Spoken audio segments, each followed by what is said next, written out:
Assalamualaikum warahmatullahi wabarakatuh. Selamat siang anak-anak ibu semuanya. Apa kabar hari ini? Semoga semuanya dalam kondisi yang sehat ya. Oke, bertemu lagi dengan ibu pada mata pelajaran biologi.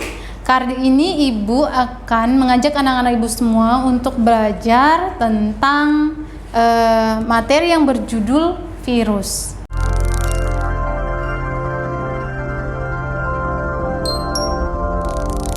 Oke, kali ini kita akan belajar tentang virus ya. Adapun ruang lingkup yang akan kita pelajari pada materi virus ini itu ada sejarah penemuan virus, struktur virus, sifat virus, pengklasifikasian virus, reproduksi atau replikasi pada virus, dan peranan virus dalam kehidupan manusia. Oke, sebelum menjelaskan lebih detail ya apa itu virus seperti itu ya, ibu akan menjelaskan terlebih dahulu sejarah dari penemuan virus.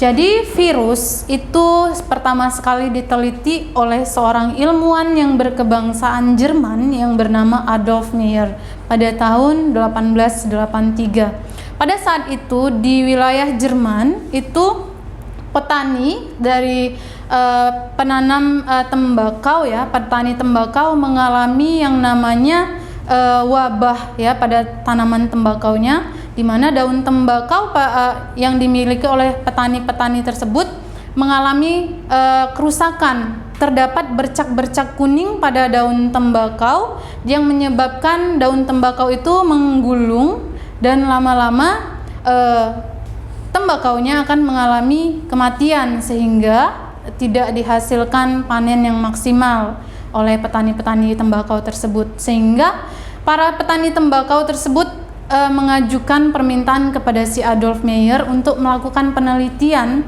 dan mencari tahu apa sih penyebab penyakit daun tembakau pada tanaman mereka, kenapa daun tembakaunya itu bisa mengalami bercak-bercak kuning yang menyebabkan daun tembakaunya menggulung dan akhirnya tanaman tembakaunya mati. Maka si Adolf Meyer ini akan melakukan penelitian berdasarkan kasus yang sedang dihadapi oleh petani-petani tersebut, di mana si Adolf Meyer melakukan penelitian melalui dia mengekstrak daun tembakau yang mengalami penyakit ya, kemudian diekstraknya daun tembakau tersebut dalam bentuk larutan, lalu dia melakukan penelitian dengan menyemprotkan cairan tembakau dari tanaman yang sakit tersebut, dia menyemprotkan kepada tanaman tembakau yang sehat. Apa yang terjadi? Maka daun tembakau yang sehat yang disemprotkan dari tanaman tembakau yang sakit, maka daun tembakau dari tanaman yang sehat tadi ikut tertular, ikut mengalami penyakit yang sama seperti itu. Maka Adolf Meyer memberitahukan kepada petani-petani tembakau untuk memusnahkan tanaman tembakau yang sudah terinfeksi penyakit agar tidak menularkan penyakit tersebut ke tanaman tembakau yang masih sehat seperti itu. Itu penanganannya, tapi dia belum menemukan apa sih penyebab dari penyakit pada daun tembakau tersebut. Kemudian penelitian dari Adolf Meyer dilanjutkan oleh ilmuwan yang bernama Dmitri Ivanovsky ya. Dmitri Ivanovsky juga melakukan penelitian terhadap daun tembakau. Dia juga melakukan penelitian yang langkah-langkahnya sama dengan si Adolf Meyer, di mana dia mengekstrak daun tembakau yang sakit, tetapi bedanya di mana? Dia menyaring ekstrak daun tembakau yang sakit tersebut dengan saringan bakteri ya. Pada saat itu sudah ditemukan saringan bakteri ya oleh Dmitri Ivanovsky. Maka dia menyaring ekstrak daun tembakau yang sakit tadi dengan saringan bakteri, berharap bahwa setelah disaring partikel, mungkin dia mengira bahwa penyebab penyakit dari daun tembakau yang kuning tadi itu adalah bakteri. Jadi dia menyaringnya dengan penyaring bakteri, berharap bahwa bakterinya itu hilang ya, dan ditemukanlah penyebab kasus tersebut. Tetapi apa yang terjadi? Walaupun ekstrak daun tembakau yang sakit tersebut sudah disaring dengan penyaring bakteri dan dia semprotkan dengan tanaman tembakau yang sehat, maka tanaman tembakau yang sehat tadi tetap terjangkit penyakit yang sama ya. Maka si Dmitri Ivanovsky mengambil sebuah hipotesa bahwa penyebab penyakit daun tembakau itu bukan dari bakteri. Dia juga masih belum menemukan jawabannya. Karena sudah disaring dengan penyaring bakteri, tetap aja tanaman tembakau yang sehat terinfeksi. Kemudian penelitian dilanjutkan oleh Wendell Stanley, seorang ilmuwan yang berkebangsaan Amerika. Wendell Stanley inilah yang berhasil menemukan apa sih penyebab penyakit daun tembakau tersebut, dan dia berhasil mengkristalkan partikel kuman yang menginfeksi daun tembakau tersebut dan memberi nama penyakit tembakau tersebut dengan mosaic tobacco virus. Dan pada saat itu si Wendell Stanley memberikan nama penyebab penyakit atau kuman yang menyerang tanaman tembakau tersebut adalah virus. Mulai dari situ maka penelitian tentang virus terus berkembang hingga sampai saat ini. Oke, Ibu akan jelaskan struktur tubuh virus ya. Virus merupakan organisme subseluler. Virus struktur tubuhnya itu sangat-sangat kecil sekali, bahkan lebih kecil daripada bakteri ya. Bakteri yang terkecil itu namanya adalah mikoplasma ya, itu sudah sangat kecil sekali. Tetapi virus bahkan lebih kecil dari bakteri mikoplasma. Ukuran virus itu satuannya adalah nanometer. Nanometer itu adalah satuan untuk mengukur suatu makhluk hidup ukuran yang terkecil sekali. Jadi virus itu untuk mengukur struktur selnya itu menggunakan satuan terkecil yaitu nanometer. Virus karena dia sangat kecil, dia hanya dapat dilihat menggunakan mikroskop elektron.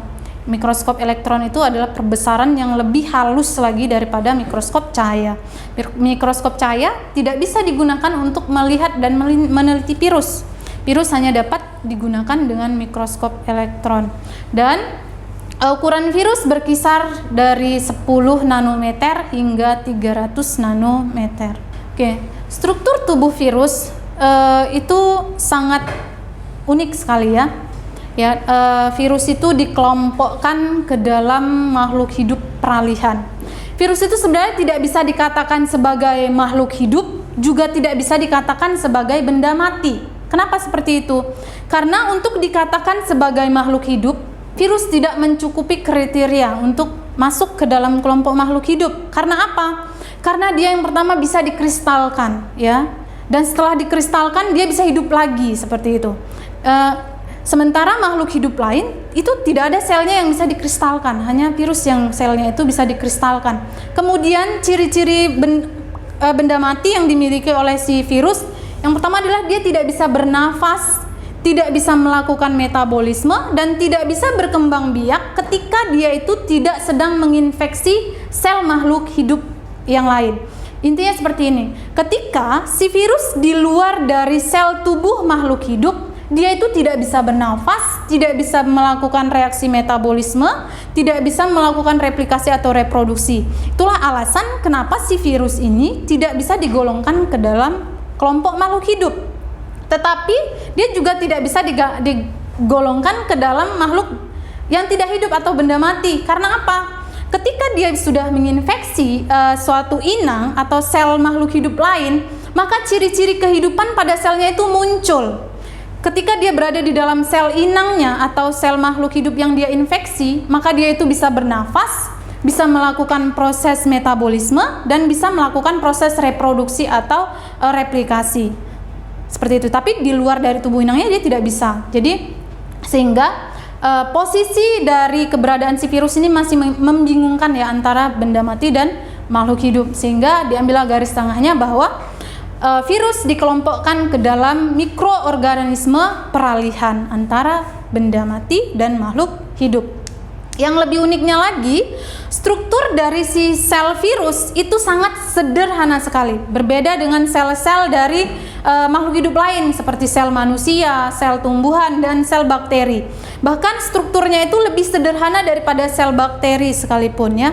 Karena struktur dari sel si virus dia hanya punya mempunyai dua komponen, DNA atau RNA. Itu pun kalau virus sudah memiliki DNA, maka dia tidak memiliki yang namanya RNA. Sementara kalau sel-sel makhluk hidup lain itu isi selnya itu lebih kompleks.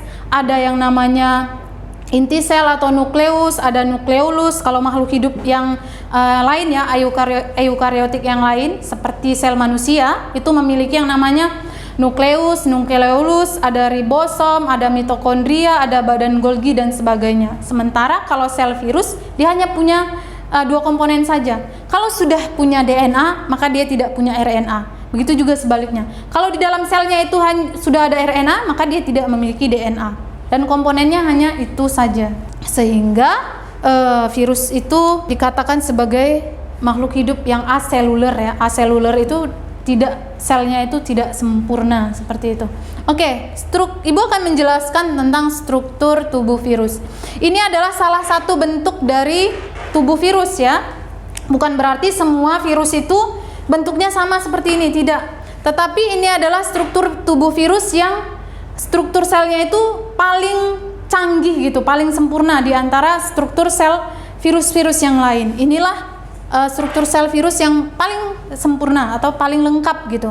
Kalau yang lain struktur sel virusnya itu lebih sederhana daripada ini. Ini nama virusnya adalah bakteriophage ya. Bakteriophage ini adalah virus yang menginfeksi dari bakteri. Jadi kalau bakteriophage ini inangnya itu atau makhluk hidup yang dia cari untuk dia infeksi itu adalah jenis dari bakteri. Dia nggak bisa menginfeksi sel manusia ya, tapi dia hanya bisa menginfeksi dari sel bakteri. Oke, Ibu akan jelaskan struktur dari virus bakteriophage. Itu ada yang namanya kapsid seperti ini. Kapsid itu adalah suatu selaput yang di dalamnya itu tersimpan materi DNA dari si virus ini, seperti ini. Ini adalah materi genetik dari si virus, sementara pelindung atau selaput pelindung dari DNA-nya itu disebut dengan kapsid. Kemudian ada struktur dari bakteriophage, yang ini bagian lehernya. Kemudian ada selubung ekor ini. Selubung ekor itu menyerupai seperti tabung yang berfungsi untuk menyalurkan materi DNA-nya menuju masuk ke dalam sel inang yang ingin dia infeksi. Jadi jalur keluar dari DNA-nya ini menuju sel inangnya itu melalui selubung ekor. Sementara ini adalah selaput ekor yang berfungsi untuk mencengkram atau melekatkan selnya ini terhadap sel inang yang ingin dia tumpangi. Kemudian ini ada jarum penyuntik.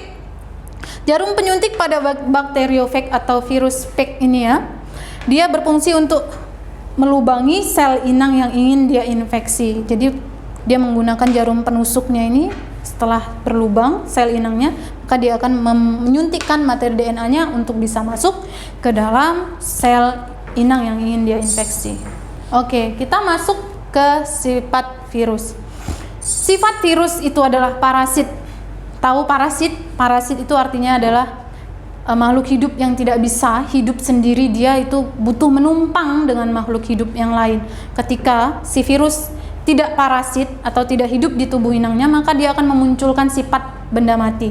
Tapi ketika dia sudah menempel pada inang yang ingin dia infeksi atau pada inang yang dia infeksi, maka muncul sifat-sifat kehidupan dari si virus tersebut, sehingga dia itu masuk ke dalam kelompok mikroorganisme subseluler yang sifatnya itu parasit seperti itu. Dan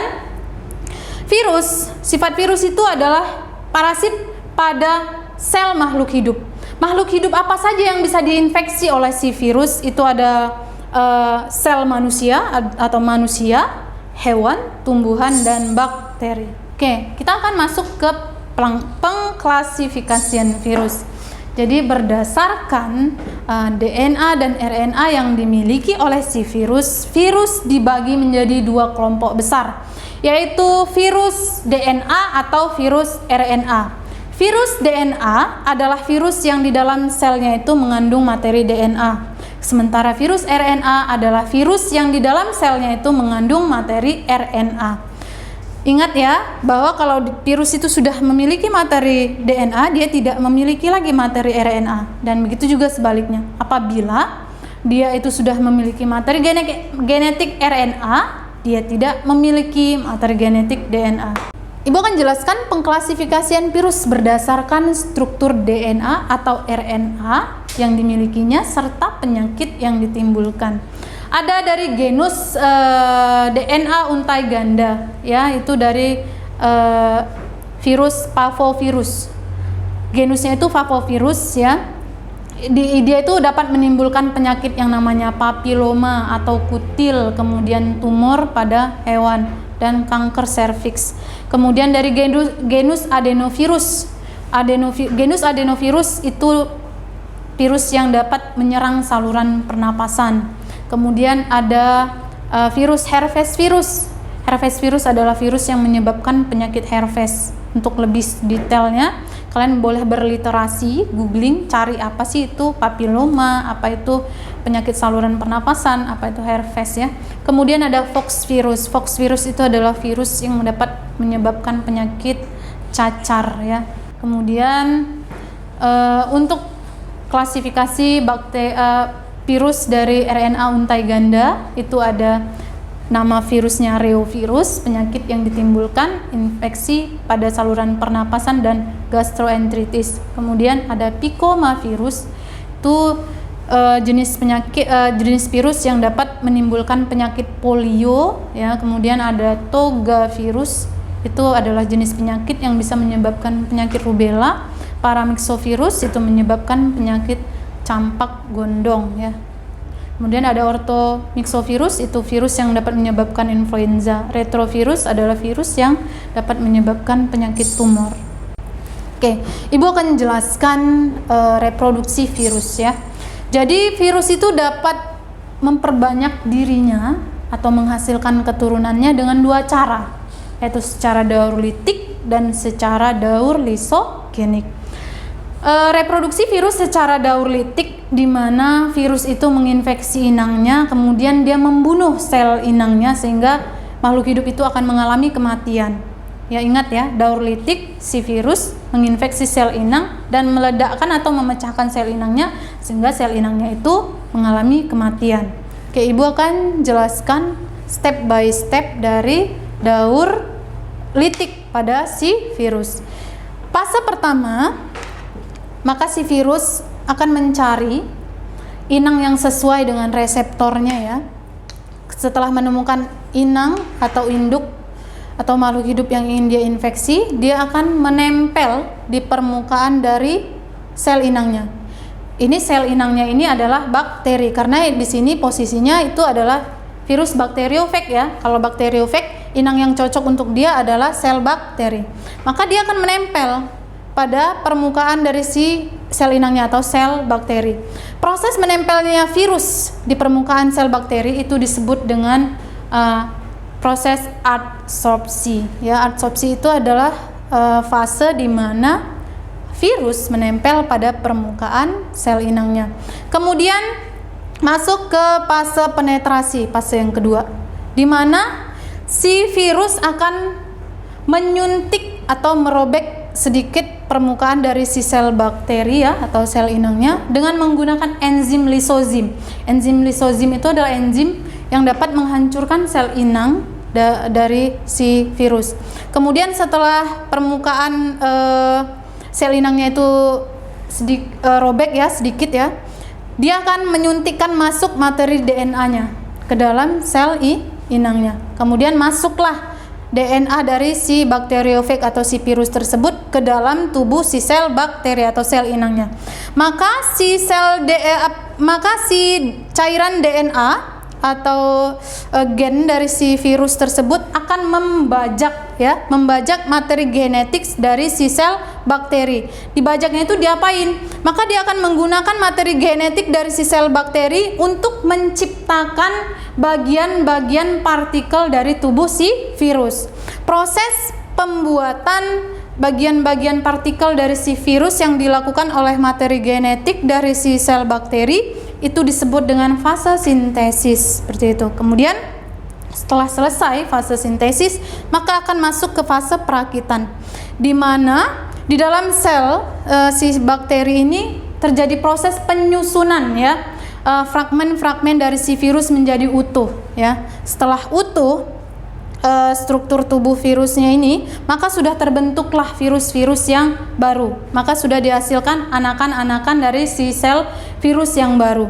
Kemudian anakan dari si sel virus ini akan menyuntikkan enzim lisozim ke permukaan dari si sel bakteri yang menyebabkan si sel bakteri ini akan mengalami lisis. Nih, lisis itu artinya adalah pecah. Dimana setelah si sel bakteriofag menyuntikkan enzim lisozim ke dalam sel inangnya atau sel bakteri, maka si sel bakteri tersebut akan mengalami lisis atau pecah dan matilah si bakteri tersebut, dan kemudian keluarlah virus, anakan-anakan virus yang baru. Kemudian nantinya dia akan mencari lagi inang yang ingin dia infeksi, yang akan dia bajak, dia gunakan untuk memperbanyak generasi-generasi dari si virus. Kemudian kita masuk ke daur lisogenik. Daur lisogenik adalah cara virus juga berkembang biak, tetapi ada bedanya ya pada daur lisogenik ini, di mana si virus, DNA si virus tidak serta-merta langsung membunuh sel inangnya. Dia ini pada daur lisogenik tahap awalnya itu dia masuk ke dalam sel inangnya, kemudian dia itu ikut menyisip di dalam sel DNA dari si bakteri, dan dia itu bersifat laten atau bersifat sembunyi ya, dimana dia tidak serta-merta menghancurkan dari sel inangnya, dia hanya ikut menyisip masuk seperti itu. Kemudian menunggu waktu yang tepat, apabila dia sudah kuat, apabila inangnya sudah lemah, maka dia akan membawa sel inangnya ke fase daur litik, dimana akan dibunuhlah si sel inangnya. Oke, tahap-tahapannya sama dengan tahap awalnya ya, sama dengan daur litik ya, dimana virus akan mencari inang yang sesuai, yaitu si sel bakteri, kemudian dia itu menyuntikkan masuk DNA-nya ke dalam sel bakteri atau sel inangnya, kemudian masuklah ini ya, ini adalah materi genetik dari si virus. Masuklah materi genetik si virus ke dalam tubuh si sel bakteri, kemudian masuk ke fase rekombinasi atau penggabungan, di mana si DNA dari si virus akan bergabung dengan DNA dari si sel bakteri. Setelah bergabung, maka si sel bakteri ini kan dia akan mengalami perkembangbiakan dengan cara membelah diri menjadi dua ya. Maka bakteri tersebut akan membelah dirinya menjadi dua, dan tanpa si bakteri sadari bahwa di dalam tubuhnya itu sudah ada ikut masuk materi genetik dari si virus. Setiap kali si bakteri melakukan perkembangbiakan, maka DNA dari si virus itu juga ikut masuk, ikut terbentuk seperti itu di setiap fragmen dari materi genetik dari si bakteri. Kemudian ini ya, yang merah ini adalah materi genetik dari si virus yang bergabung dengan materi genetik dari si bakteri seperti itu. Kemudian ketika sel bakterinya lemah, mungkin karena paparan antibiotik atau karena paparan sinar matahari, maka menyebabkan si sel bakteri ini menjadi lemah. Ketika sel bakteri lemah, maka aktiflah racun dari si virus tersebut ya, DNA dari si virus tersebut, maka dia akan membawa bakteri tersebut masuk ke dalam fase litik, di mana dia akan keluar dari fragmen dari materi genetik bakteri, kemudian dia melepaskan materi genetiknya, dan dia akan membajak materi genetik dari si bakteri tersebut, dan digunakannya lah materi genetik dari si bakteri tersebut untuk mencetak atau membuat bagian-bagian tubuh dari si virus. Kemudian setelah tubuh virus terbentuk di dalam sel bakteri, maka virus-virus baru ini akan menyuntikkan enzim lisozim yang menyebabkan bakterinya itu menjadi lisis ataupun pecah, dan keluarlah partikel-partikel virus yang baru seperti itu. Oke, Ibu akan jelaskan peranan virus dalam kehidupan manusia ya. Apa peranan virus dalam kehidupan manusia? Yang pertama itu adalah yang bermanfaat dulu ya, yang positifnya. Peranan virus itu untuk digunakan memproduksi vaksin, memproduksi interferon, dan memproduksi antitoksin. Kemudian yang peran merugikannya itu dapat menyebabkan penyakit. Penyakitnya apa saja? Banyak sekali penyakit yang dapat ditimbulkan oleh virus. ada penyakit rabies, influenza, cacar, polio, herpes, dan banyak lagi seperti itu. Oke, sekian dari penjelasan materi virus. Semoga anak-anak ibu semua bisa memahami dari penjelasan ibu. Ibu akhiri, assalamualaikum warahmatullahi wabarakatuh.